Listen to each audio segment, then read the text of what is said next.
2008년 2월 21일 네바다주 새벽 3시 30분 멜리사 옥슬리는 옆에서 울리는 커다란 소리에 잠에서 깨어났습니다. 큰 소리에 놀라 깬 그녀는 고개를 흔들어 정신을 차린 뒤 무슨 일이 벌어진 것인지 확인을 합니다. 자신의 옆자리에 누워있던 남편 벤자민이 침대에 사망한 채 누워있었습니다. 원인은 머리 뒤에 총상탓이었죠.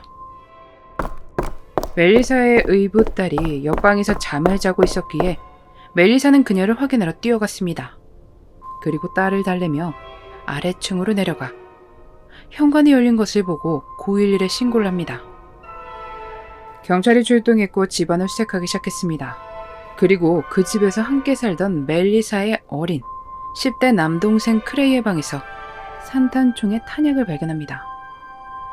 총은 차고에서 발견됐죠. 집에 침입하는 적이 없었기 때문에 집안에 남아있던 두 사람, 멜리사와 그녀의 남동생이 용의자로 오르게 됩니다. 멜리사는 자신이 정말 잠을 잘 자는 타입이라 설명했지만 그런 일이 일어났는데 그 큰 소리 속에서 잠을 잤다는 것을 믿을 수가 없었죠. 경찰은 두 사람에게 잔류물 테스트를 했지만 예상과는 다르게 두 사람에게선 아무것도 나오지 않았습니다. 경찰은 비록 멜리사에게서 아무것도 발견하지 못했지만 계속 조시하고 있었습니다. 그녀가 남편의 보험금의 수혜자라는 것을 알게 됐으며 사건이 일어난 지 얼마 되지 않았는데 이미 새로운 썸을 즐기고 있다는 것을 확인했기 때문이었죠. 하지만 이것에 대해 당시 신문했던 형사는 조금 다른 시선을 보내고 있었습니다. 신문 당시 멜리사는 보험금에 대해 물어보거나 보험금이 얼마인지에 대해 전혀 관심이 없어 보였다고 합니다. 신문을 했던 형사의 그런 이야기에도 그녀는 용의자로 계속 유지됐습니다. 의붓딸인 알리사의 말에 따르면 문이 삐걱거리는 소리를 들었으며 어떤 사람을 보았지만 그의 성별은 알지 못한다고 대답했습니다. 아이가 질문을 받고 있을 때 멜리사는 무언가 생각이 난 듯 경찰에게 알렸습니다. 어쩌면 벤자민의 전처인 던의 전 남자친구가 이런 일을 벌였을지도 모른다고 말입니다. 벤자민은 전처던과 이혼을 하고 양육권을 갖게 된 상태였지만 둘 사이는 나쁘지 않았었다고 합니다. 하지만 던의 전 남자친구랑은 아니었나 봅니다. 경찰은 던의 전 남자친구를 찾아가 벤자민의 일에 대해 이야기하였습니다.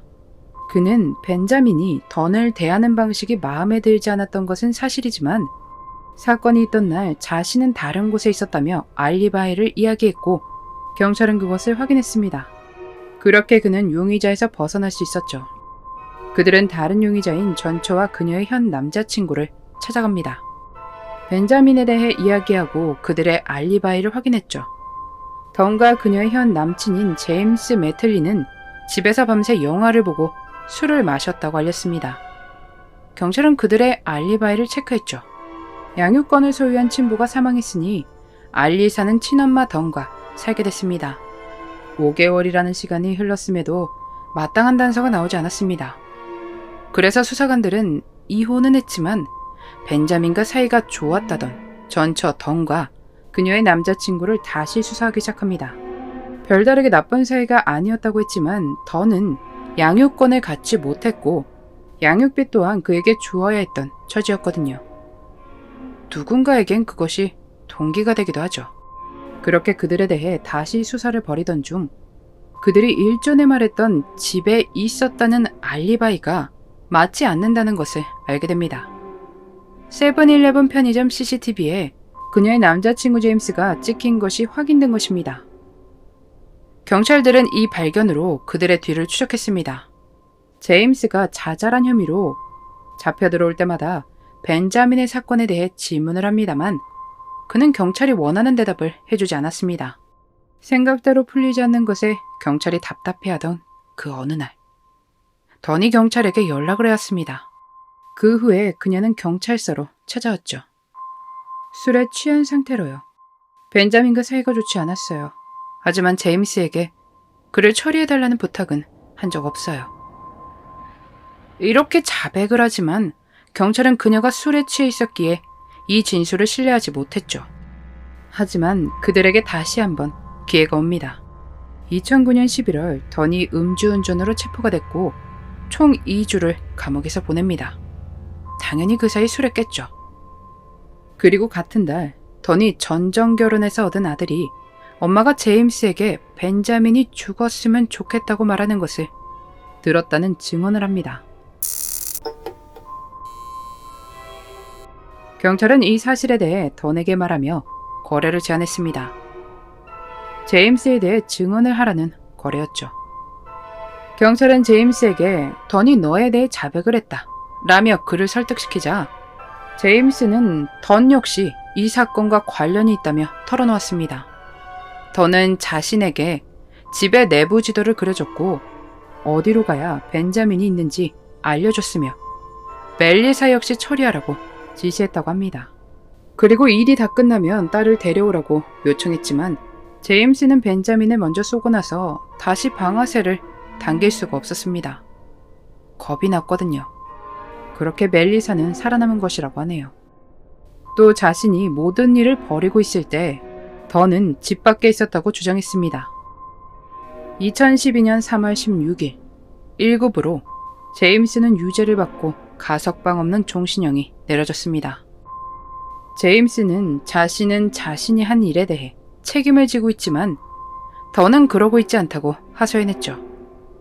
던은 검사와 거래를 했기에 자유의 몸이 됐었지만 나쁜 약 거래를 위해 또 다른 자녀를 이용해 90개월의 징역형을 선고받았었다고 합니다. 딸 알리사는 사건 이후에 19개월 이상 그들과 함께 살았었다고 합니다. 딸이 어렸다고 해도 이건 친엄마와 제임스가 그녀를 기만한 것입니다. 그리고 소름 끼치는 일이죠. 진범들과 아무것도 모른 채 친엄마라는 이유로 함께 살았으니까요. 놀랍게도 알리사는 제임스가 판결을 받은 후에 그를 용서하기로 했다고 하네요.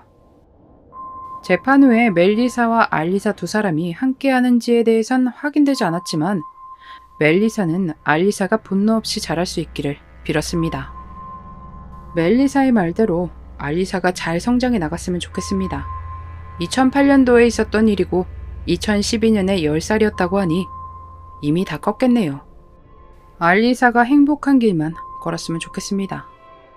정말 사람 잘 만나야 합니다.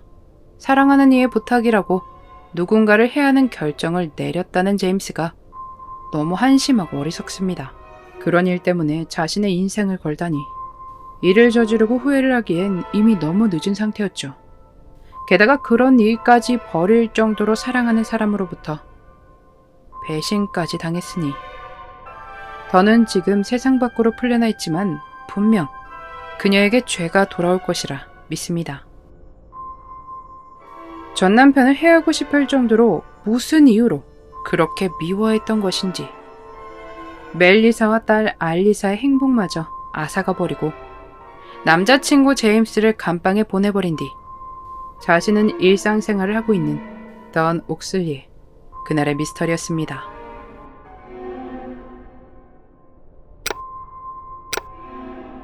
마지막까지 시청해주셔서 감사합니다.